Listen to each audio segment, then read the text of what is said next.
is a nightmare. Man, that's the way it seems. Life is a nightmare. Welcome to Today in Horrible History, your daily moment of historical misfortune. For January 30th, 2022, we're headed back to January 30th of 1889. On that date, the Mayerling suicides occurred, also known as the Mayerling incident, although I usually reserve the word incident for less killy events. Archduke Rudolf was Crown Prince of Austria, meaning the vast Austro-Hungarian Empire. He was married, in a somewhat arranged fashion as was common for royals, to Princess Stephanie of Belgium. It was an unhappy marriage, and Rudolf appears to have given her gonorrhea, rendering the princess sterile before she could produce an all-important male heir. Rudolf had written to the Pope asking for an annulment to the marriage, but the Pope refused. So Rudolf did what any average guy in an unhappy marriage would do. He bought a hunting lodge and moved in and started some serious drinking.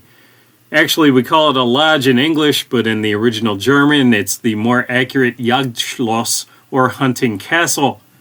Rudolf, who was 30, also started an affair with the 17-year-old Baroness Marie, or Mary, von Fetzera. Given her pending arranged royal marriage and the inability to get his own divorce, the couple did the sensible thing and entered into a suicide pact, or technically a murder-suicide pact, given that Rudolf shot her before turning the gun on himself. There have been claims the pair were assassinated in some conspiracy, but the fact both wrote their families' farewell letters undercuts that severely. Mary's letter was only made public in 2015.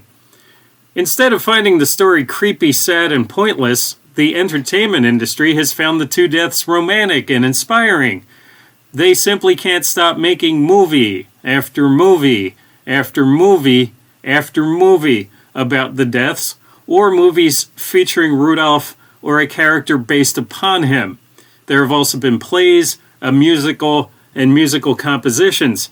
It's its own cottage industry, or if you prefer, hunting castle industry. Interestingly, with Rudolf dead, and not having produced a male heir, the crown eventually landed on the head of Archduke Ferdinand, whose assassination in Sarajevo in 1914 led proximally to World War I.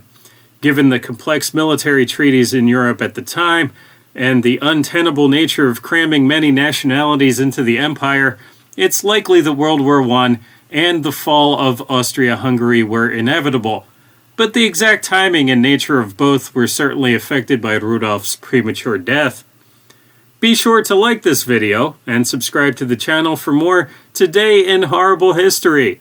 Remember that after a brief visit, the rest of your day can only seem better by comparison. Life is a nightmare. Man, that's the way it seems. Life is a nightmare.